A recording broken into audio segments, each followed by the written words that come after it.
Hi, my name is Gilbert. I'm a freshman at Muhlenberg College, and I'll be entering the Constituting America Speech Scholarship Contest. Why has the U.S. Constitution worked while so many others have failed? The Constitution of the United States of America is arguably the greatest, most prolific single document in the history of mankind. Americans can boast having the longest-standing framework of government on the planet. Our Constitution is the longest-standing document of its sort. So why is it so great? And why has it been able to endure through wars, depressions, and a multitude of attacks on its relevance and very nature? Well, because, unlike other governments, it is not a proclamation on how the people are to be governed. Instead, it is an outline of the consent of those who are governed to be so. Our system of a republic with a three-branch system of checks and balances is incredible. The powers are separated and the people protected as much as possible from tyrants and other injustices. We can amend the spine of our country if we feel we have to. In the 27 amendments, we see the life in the Constitution. But just the genius of our system is not enough to create what America is today. In order to understand the Constitution's remarkable success and uniqueness, we must start from the beginning. With the miracle of its inception, a handful of men with many different philosophies, many of whom were even at odds with each other, united to write one single document. They each compromised one opinion or another, through which we can see, which I believe and they believed, was divine providence, to recognize the unalienable rights of man granted to him by his Creator. Some of them even sacrificed property, family, or fortune for what they believed in. And they believed, as do I, that they had a greater purpose. The fact that they came together at this time to establish one of the most monumental documents in history is truly a miracle. George Washington said, "The adoption of the Constitution will demonstrate as visibly the finger of Providence as any possible event in the course of human affairs can ever designate it." Alexander Hamilton said, "The establishment of a Constitution in a time of profound peace by the voluntary consent of a whole people is a prodigy, to the completion of which I look forward to with trembling anxiety." This document, only written by these relative few, is what has built all that the United States currently is. Everything you see before you, the Constitution, is an expression of the American spirit.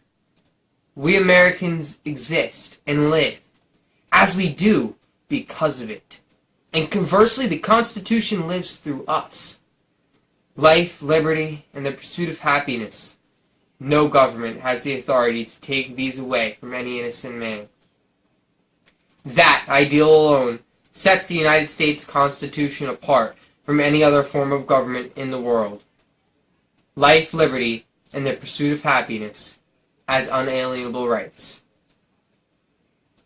At our inception, mankind took a larger leap forward than it ever had. Advancements and improvements were quicker than ever before. The world changed so completely as it had only once in all of mankind's history. Just look at America and its place in the world. You must admit, the Constitution has succeeded. It's allowed this young country to rise above all others. This truth makes our Constitution a success. The Constitution is not only rules laid out in 1787. It is a timeless system. It is based on the knowledge of human nature and a deep belief in natural law. One of man's flaws is our nature to take and continue to strive for power over other men. We are inherently prideful and greedy. We always want control. The Constitution protects people in a way people were never protected before. It gives us our natural right, which is free will to rule ourselves. The writers believe that man did not have power over other men, that our rights came from above.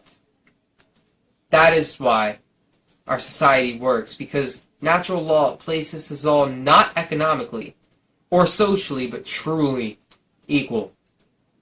Our Constitution places us all not economically or socially, but truly equal.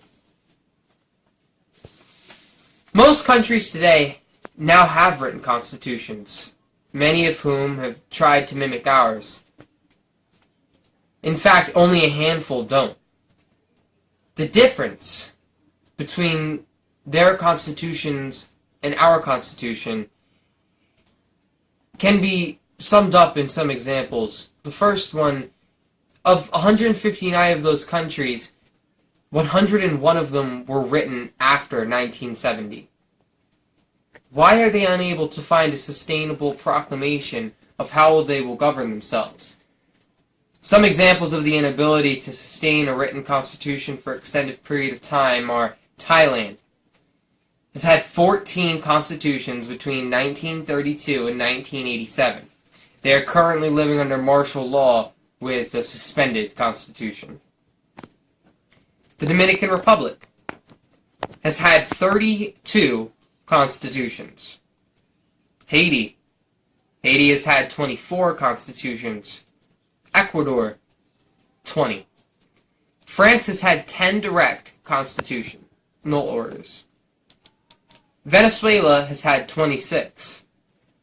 Egypt has had 12 constitutions, and El Salvador has had 36.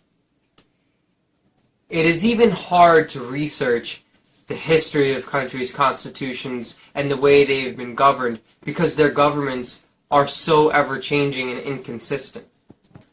I could continue with examples of countries whose constitutions have not withstood the test of time, but we must examine why. You see, age and workability alone is not what makes ours the greatest to ever have been written. None of these constitutions of various nations, and no constitution in effect today, has come close to the success of the American Constitution. Each has had at least one major flaw. Even as many have sought to mimic our prosperity, none were willing, and some incapable, to become the servant of the people as the American government was created to be. Leaders who sought power and or lacked the genius to put together a working government disordered the source of power of their governments. Instead of buying into the unselfish prospect that governments exist only by powers given to it by the people, most have seen themselves as dictating to them what actions they see as unfavorable and find necessary to eliminate. Bestowing on man his natural freedom through the Constitution has made America what it is. Freedom is our choice to make what we will of our lives, and to be responsible for those choices as long as we do not take away anyone else's rights in the process. And there is the fine line that we tread. Government exists through our Constitution to serve man by safeguarding his rights. We can see instances in our country where we may have lost sight of this.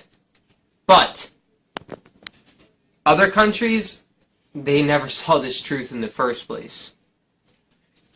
Even democratic governments that have been set up as a democracy or a republic and have tried to mimic what we have done in America, they will take the rights away from some if the many call for it. The United States Constitution protects against this. The Founding Fathers birthed the nation under the principle that the Creator gave man rights, and man, through his free will, gave consent to his government to protect those rights. That idea, which no other nation has been able to perpetuate effectively through their constitution, changed the face of the earth at the moment it was signed. As great of an idea as it was, though, without those men championing it, it would have never seen implication. The founding fathers were some of the most incredible men of their time, of any time. They were learned in many areas and studied the whole of human history. The document that they produced was inspired by the great writings and experiences of all time. The great philosophers, the Bible, the ancient empires, the modern empires, all the forms of government contributed to their end product. It was the sum of all the knowledge that had been amassed since we were put on this earth. But brilliance was not enough. There have been many outstandingly intelligent men through history. No matter how brilliant that document was, the men in the early days when it was put into action had to be equally brilliant, courageous, and selfless. George Washington was one of these men. He was a general in the Revolutionary War and the first president of the United States of America. If Washington failed, I may be not writing this today. Throughout history, we can correlate the position Washington was in to many other leaders of nations, of young nations. Where else can we find a man so ready to relinquish his own power? The history of the United States of America is peppered with men of this pedigree, men with strength and character to carry out their beliefs.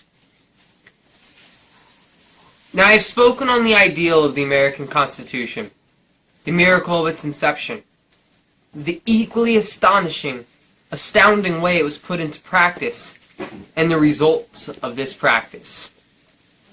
So, where are we now? Can we enjoy the benefits we have reaped and move on from this tired parchment? Or is it still superior? Are we still growing?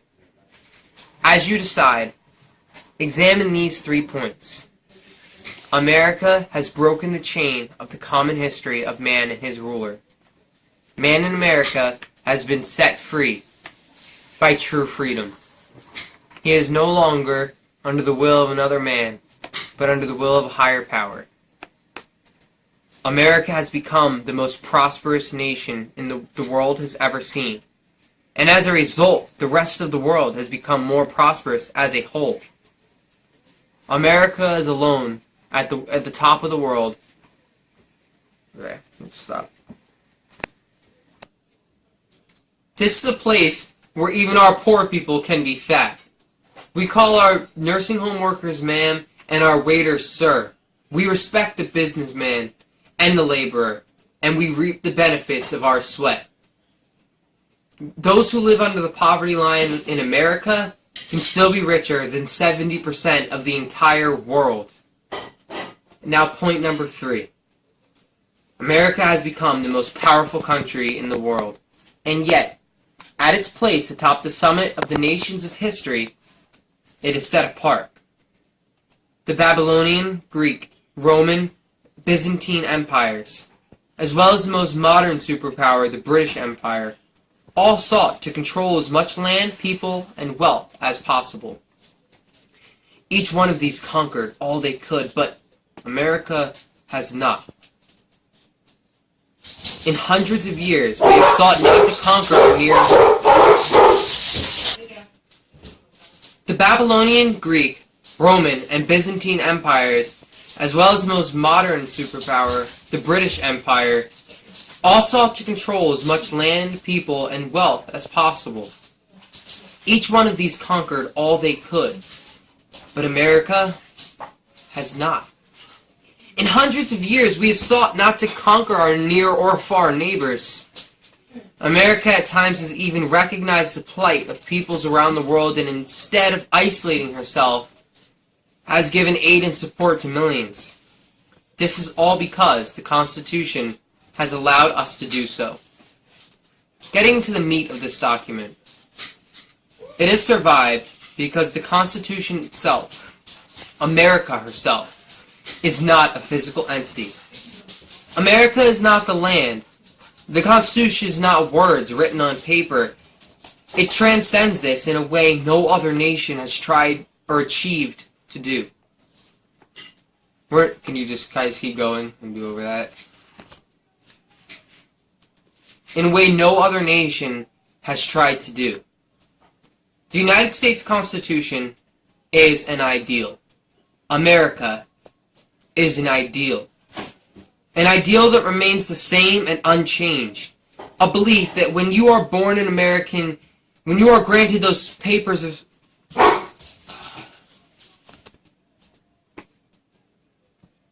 no other nation has tried to do. The United States Constitution is an ideal that remains the same and unchanged. A belief that when you are born an American, or when you are granted those papers of citizenship, this is your country, and it will be what you make it. Therefore, other constitutions do become irrelevant, outmoded, and outdated because they are but a form of government, a list of rules and codes of conduct. And that is the greatest reason why our Constitution lasts and theirs do not. Finally, and the final piece of the puzzle is found in the words. In the words we, the people. We have no government armed with the power capable of contending with human passions unbridled by morality and religion. Avarice, ambition, revenge, or gallantry would break the strongest cords of our Constitution as a whale goes through a net. Our Constitution was made only for a moral and religious people. It is wholly inadequate to the government of any other. That was said by John Adams in 1798. We were built on the principle of trust in the people and the common good of man. The people of this United States have overall confirmed this trust of a society built on the backs of a God-fearing man. Each generation has passed on the torch of American posterity. We are ever-changing and ever-growing, free to dream, create, and sustain. As long as the American people hold this as their gift and responsibility, the Constitution will remain the GOAT, G-O-A-T, greatest of all time. Thank you.